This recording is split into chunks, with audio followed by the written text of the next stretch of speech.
So Dimna Vazelia for Balenciaga Fall 18. Always serious and intense music from him, which I really enjoy. I think it makes his direction confident and strong. It also makes all of the ironic headassery that you see taken more seriously. And the setting, the graffiti setting, made me immediately think of the Berlin Wall, and how appropriate, because the casting direction has the same mood. This Russian barefaced Vetma family of Dimna's personal muses, I've developed a nice relationship with them in my head, even though I barely know of their personal work. They must be cool if Dimna sees them worthy, and it makes his vision and his performance really confident. Couture models can always look awkward, but Dimna does a great job making this geeky apathy inserted into his shows. I enjoy him, and this is one of the main reasons why the industry fell in love with Vetma initially. Balenciaga has welded the bridge between the street and the couture. We're at a point to confidently talk about the death of couture, and whenever I see street style photos, I almost feel like they're above couture. It takes more strategy to make the salvaged 80 references that you see on the Balenciaga runway chic than to take an original Cristobal Balenciaga reference chic, because of the formal references kind of already implying that there's a chic look to it. The accessories that Dimna chooses are bold, and they seem to be consistent with his ideas during his first takeover. They're always bold or unmatching, or they're bold but consistently loud, and the colors are always clashed or perfectly matched. The glasses have volume this season, but I also like the thin, unfunctional, sleek shades he introduced last season. Just like Gucci, Dimna also seems to be taking Balenciaga into this consistent level of success, and he's using all of the things that make it successful over and over again, which makes for another take on his strong, confident position for this brand. Like, he knows where he wants his direction to go, and he's not afraid to continue, and he doesn't feel pressure to change and produce something new and design something new.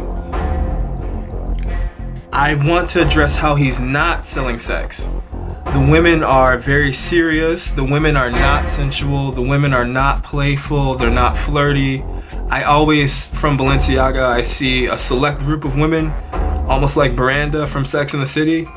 It's that serious businesswoman, the 80s power mom who holds her femininity through accessories.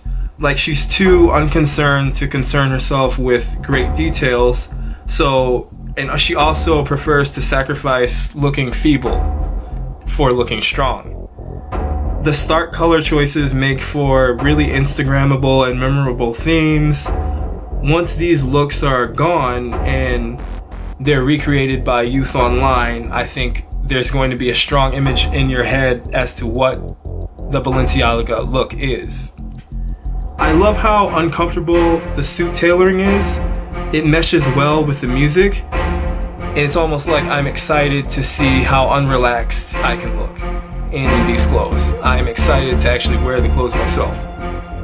By not changing too many elements, Balenciaga has become its own thing separate from Vetma and Vetements. I think Americans say Vetements. I feel like it's the new Celine, because when I think about who's actually wearing these pieces, it's not anybody who's going to work as a lawyer or a librarian, like the runway might suggest. It's more or less going to be fashion editors who have enough of an idea as to what the trends are and are willing to take risks, which is a lot of fashion editors would wear Celine. So I think now that Balenciaga is taking the streetwear and introducing it to a higher level of couture, and it's working, it's selling, there's no reason why a lot of fashion editors won't, and they actually already have, jump on this. So it's almost like it's the new Celine. The men's wear is also just as exciting as the women's wear, which is often, I don't know why, but difficult for a lot of people to do. But I think that this works because the silhouettes and the style of tailoring for both genders is generally so close. The layers that you saw are very nice, and I can see a progression into what Balenciaga was into this more skater and blatantly goth world, which is what Vetma is. And I saw that transition best when we went from seeing a lot of women in the beginning of the show to seeing the men towards the middle of the show. I know that men are naturally more, more masculine, so they're not gonna have the same formal looks, but it didn't feel like there was much of a disconnect when we went from seeing a lot of women and a lot of men in formal wear to seeing a lot of women and men in the casual wear. And it was almost like the show was done backwards, to where the formal wear was shown first and then it got more casual as time went on. And that's also an indicator of the times, because I think people think about casual wear as a little bit more strategic and harder to pull off than formal wear. In 2018, people almost prefer to look more casual now, and it makes you look more intellectual if you pull it off in the right way. And I think that way might be the Balenciaga way. Dimna has a purpose and he has an intent that's really unclear in a way, because he's not doing anything like anyone else. But I think that's also why his brand Vetma as well as Balenciaga is just very interesting. That's where the intrigue lies. You're unsure as to why someone who can do so much chooses to do specifically these things.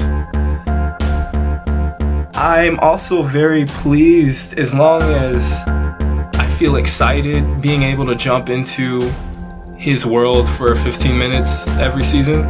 And I did feel excited watching this show. There was a good amount of self-references and a good amount of pieces that kept me guessing.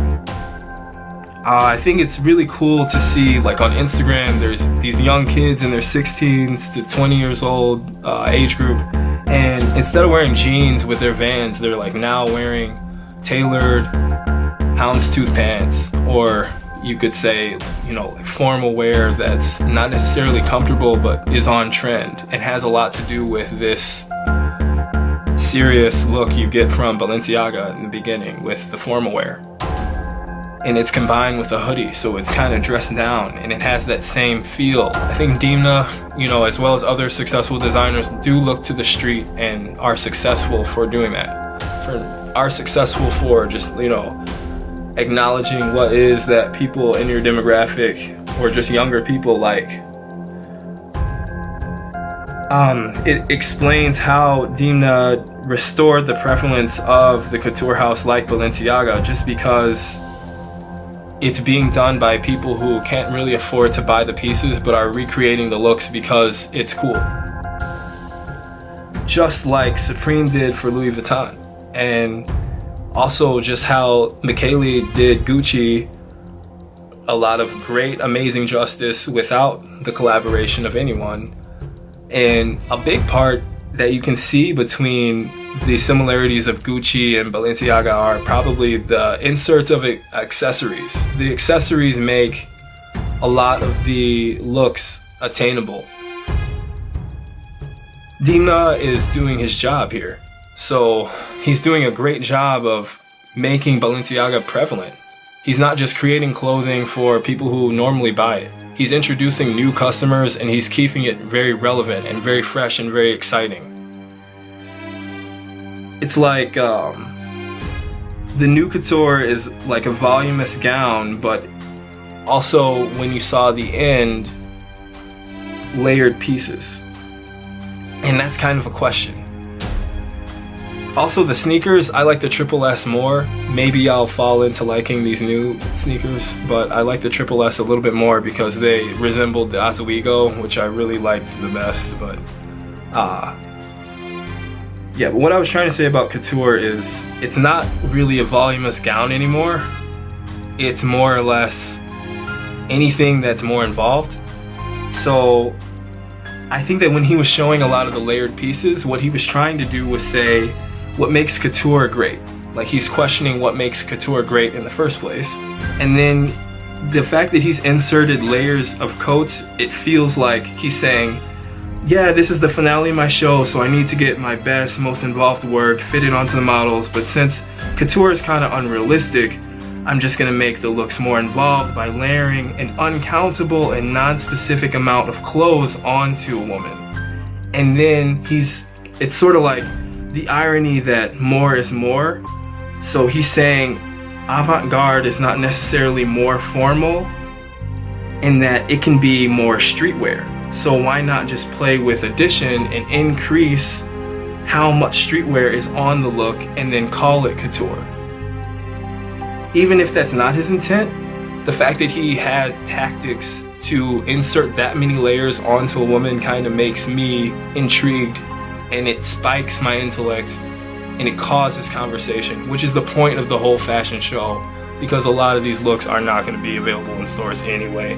It's just to get us talking. And then I liked how he brought back those automotive references. I saw the keys as earrings again. I was really excited when I saw that the first time.